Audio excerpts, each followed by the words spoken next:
Hello, I am Melissa Bondi, and you're watching Around Ann Arbor. The 26th Saline Celtic Festival will take place on July 7th and 8th in the Washtenaw Farm Council grounds, the largest event center in Washtenaw County.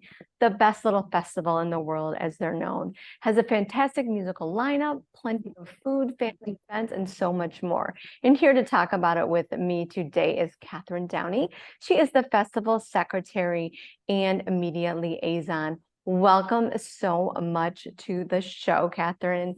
It's so nice to have you. We know we've been trying to connect, so this is great. We've got this festival. It sounds little, but it's not. In right here in Saline. So tell me about the festival and how did it come, the Celtic Festival come to Saline? So the festival started in 1996, and it started as a celebration of our relationship with our sister city in Brecon, Wales.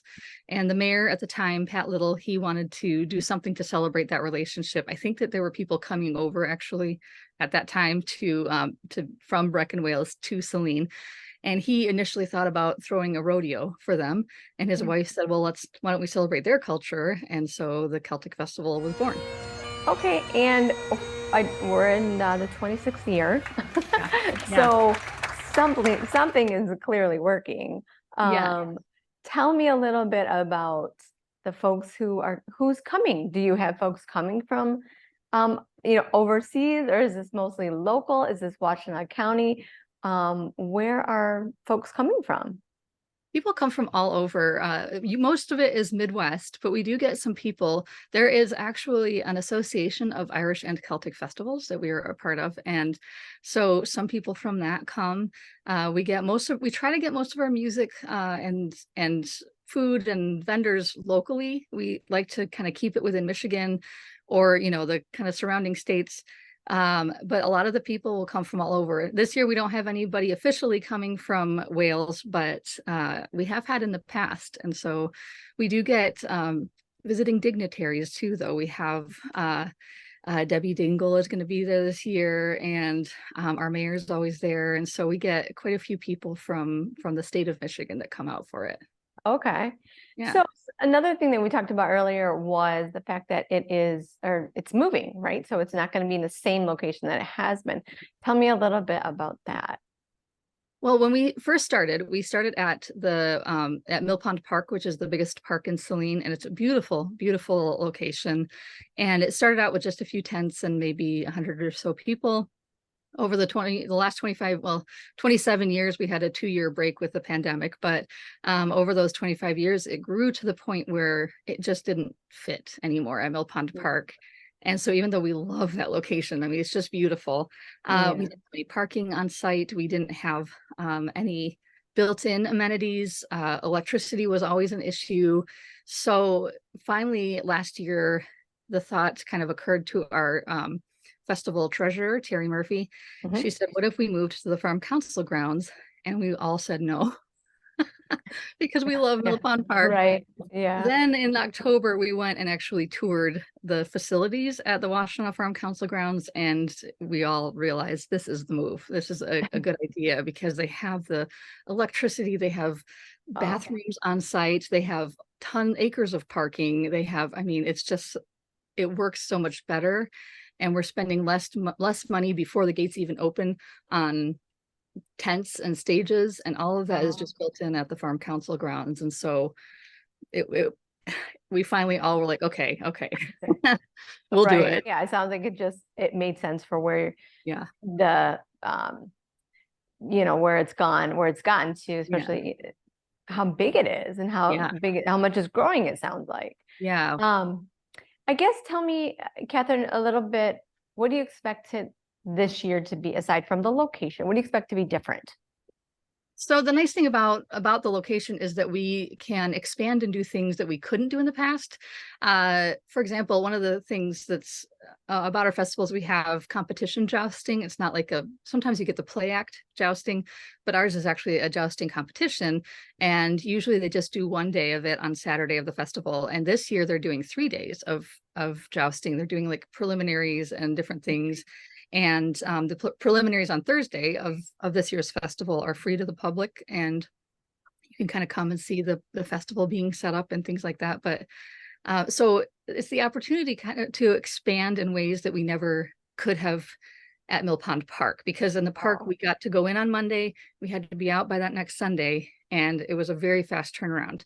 Here, they're letting us kind of start now, basically, with certain projects, and then Okay. we don't have to be right out the door. We can take a little more time rather than throwing everything in our storage barn the day after the festival. We can take a little time to kind of break it down, and it's really nice to have that time and space to work in. Sure.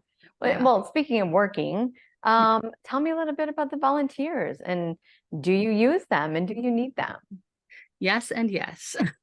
We love our volunteers. I mean, the whole festival is run by volunteers. Mhm. All the executive committee, the general chairs, it's all volunteer. But the week of the festival, and especially Saturday of the festival, we always are in desperate need of volunteers. And it's kind of a fun like, I think some people think of volunteering and they're thinking they have to be there all day and it's Mhm. hot and it's tiring, Sure. but we actually only do 2 to 3 hour shifts for our volunteers. And Okay. so I help run the kids area. So that's only from 12 to 5. So we have somebody that comes from, or we have people who come from 12:30 to 2:30 or 12 to 2:30, and they can come and like help oversee kids crafts or games and things like that, just for 2.5 hours. And the rest of the time is theirs. They get into the festival for free, and they can get there early and go walk around, go do their shift for a few hours, and then they have the rest of the time to be theirs. And then this year, we're also adding a little bonus where our volunteers, we're going to be doing raffle drawings for our volunteers for gift cards for local Okay. businesses. And so those will be announced on the hour, every hour at the festival. Okay. And our volunteers who are there will be entered to win a gift card. So, All right. Do you have an age limit for volunteers?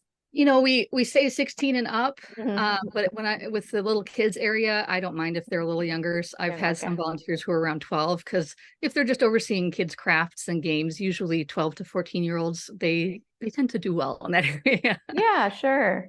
They Sure. feel like they're not a kid anymore. They're the one who's in charge and helping. So it gives them a Right. boost. Absolutely. Yeah. Um, Catherine, I need to know about these corgi races. Tell me Yeah. about that. So this is really fun. So this Hmm. this idea came about. There is a corgi club in Michigan, and they are the ones who kind of have this idea. I guess the corgi races are a thing. I didn't know this until now, but we have Okay. some who are coming to our festival. One of our competitors this year just competed in Grand Rapids, and so so they're coming. We have over 100 signed up. We actually had to close down the Oh my signups gosh. because we have so many. They will Wow. compete in heats of 10, Okay. and then just keep going until we have a winner. And we have little hats, little tiny corgi hats for them. Wow.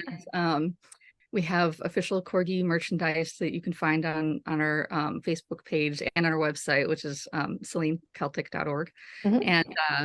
And so yeah, they're gonna be there's a in right by where the kids crafts and things are.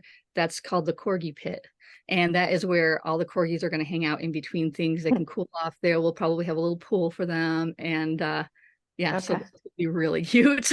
Aw, that does. That sound so cute. Yeah, Especially all of them together. I'm just picturing it now.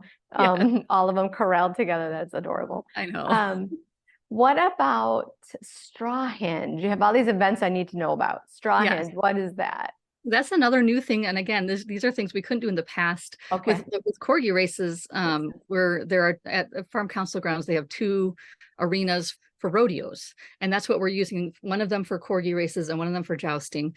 And then at the front of the fairgrounds, Jim Peters, he's been on our committee for a very long time. He is a retired engineer, and so he had the idea years ago to do something called Straw Henge, which is building Stonehenge out of straw, but we never had the space for it. And so he also is the idea man and the designer of Millie the Mill Pond Monster, who is our sort of our mascot.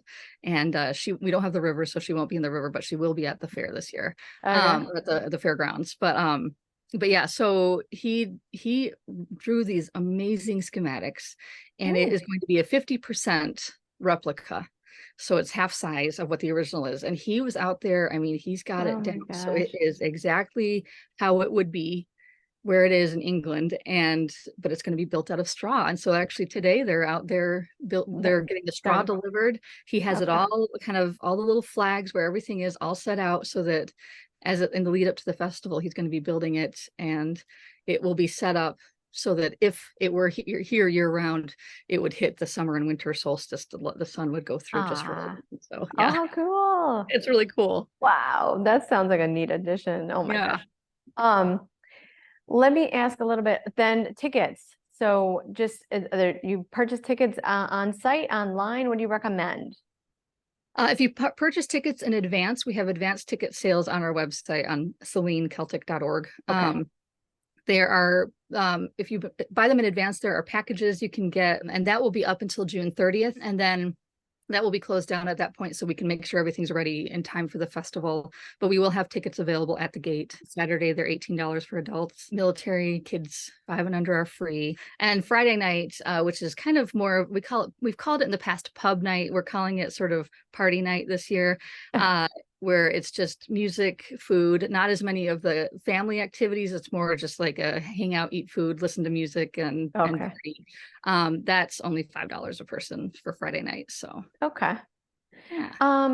Well, Catherine, before we wrap up, is there anything you want to maybe mention? Anything really unique to the festival? Why should folks come out this year? It's only 2 days, and it sounds like there's a lot in 2 days to do. But why should folks come out? You know, the nice thing about the festival is there is really something for all ages. We have on Saturday, we have the wee folks area, like I said, where we have crafts and games and competitions and all kinds of things for kids and families. But then we also have the ancient athletics, which are, you know, the big burly guys in the kilts throwing the cavers and doing the sheaf toss and all of that. And we have jousting, and we have, of course, so many really good local bands, Celtic bands. And the nice thing is, even if people aren't necessarily huge fans of like Celtic music, they're all a little different. Some of them skew a little bit more rock, some skew a little bit more country. And so I feel like there's a nice balance in there. Okay. And we have, of course, bagpipes. You have to have the pipe bands. And we have Celtic clans. You can go and see their, like if you're from one of the Celtic nations, you can see where, you know, where you're from, and Highland dance, traditional dance. I know I'm forgetting things. There really are so many things to do. We're going to have fairies. We have unicorns at the front gate. And actually something that's really cool and new to the festival this year is we are a dementia-friendly festival. Okay. And so we will have a big purple tent right up at the front, and it's for people with dementia or maybe people with autism. Okay. And we will have sort of like a lot of people who are there and ready. All of the festival chairs are going to be available to help people who need it. And so we try to make sure that it's accessible for all ages, all, you know, abilities. And so it's really fun. Oh my gosh, it sounds like fun. It sounds like a riot for 2 days. Yeah, Only, I bet you could probably stretch it out to 4.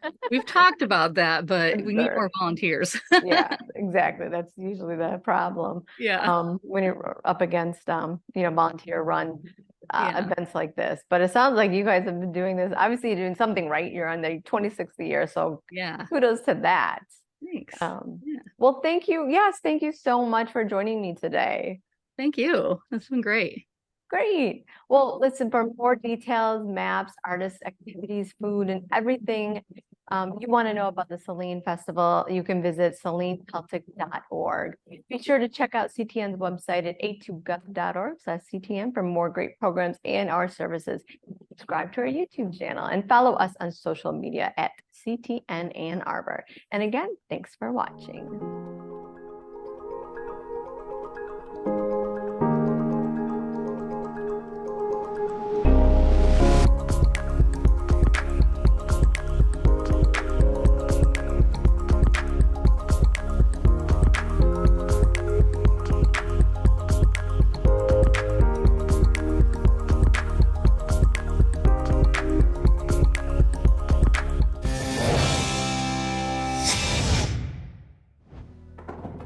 What do Saline, Michigan and Wales over in the UK have in common? Just about the funnest festival you'll ever frequent. Is there a draft in here? That's right. Unpack your pleated plaid and get ready to celebrate a cornucopia of Celtic customs at the Saline Celtic Festival. It happens every July at Mill Pond Park, and you'll find all things pertaining to Celtic culture. Now, before I carve out my Celtic schedule, I should probably check in with Jim Peters and see what's up. Okay, Jim, where's your kilt? Home. At home? I'll have it tomorrow. Yeah, you promise. Yeah, today's a work day for me, so I keep it clean. I keep it home. I'll have it tomorrow. How long has this festival been going on? This is our 23rd year. 23 years. 23 years. Yep. And there's that many Celtic aficionados here? Or? Well, you know, Saline was founded by Celtic people. Now, what kind of things happen here at the festival? We play bagpipes, and we have Highland athletes and Highland dancers, historic reenactors, lots of food and beer. And, Wouldn't be a festival without that. No. This year, on the beer side, we have all Michigan craft brewers. We feature all Michigan food and all Michigan bands. So we try to keep it local. Yeah, so it seems like a great thing for the family, or just to bring your significant other down here, and just, even if you're not from anywhere near that part of the world, just for one night. Well, you know, if you walk around here, we've got every walk of life. You don't have to be Celtic to enjoy this. It's like St. Patty's Day. Everybody's Irish on St. Patty's For one Day. day, right. Now, I'm wearing, obviously, the traditional Celtic garb, as it were. What is this little thing in the front? It's called a sporran bag. Okay. It's basically a man purse. Oh, it's a man satchel. Yep. Don't call it a purse, it's a satchel. Yep. Right. Don't call it a skirt. Right. So what do I put in here? You know, last year I had my glasses, my cell phone, and everything else. Oh, so it's not for lunch? Yeah, you could put lunch in there, yeah. Oh, okay. You ever see my Irish dancing? No, I like to see it. No, you won't see it. I doubt anybody will see it. Now, if you want to get a real feel for this festival, you've got to spend some time with the athletes who work it. And I mean work it. And what's this first thing you're going to show us you're going to do here? This is the sheaf toss. It's a North America specific event in the Highland Games. We have a series of events. We'll go through a few of them today. Oh, I thought it was a sheep toss. Oh, thank gosh. Okay, I'm glad. Okay, show me what you do. Do your thing. All right, well, the object is to take this weighted sack and get it over that bar. You raise the bar, people fall out as they go. Last man over the bar wins. Okay. Or woman. Yeah, that'll be me. Okay, there we go.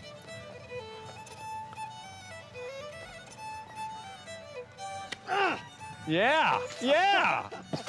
Holy cow. You want to try it? I'm not trying that. Are you kidding? So what's this one? This is the weight for distance. There are two of them. This is a 56-pound known as a heavyweight. Right. Oh, I thought you meant weight for, because I can wait all day, but okay. Oh, this is a weight on a chain, basically. Okay. And this is a 28-pound weight. This is what they call the lightweight. And just see how far you can throw it. Exactly. All right, do your thing. Whoa. Ladies and gentlemen, he was trying to hit her, and you saw it here first. No, I that don't was have to walk too far to shag it. That was awesome. And of course, it wouldn't even be close to Celtic without incredible pipers like Tom Todd, who play this awesome and ancient instrument.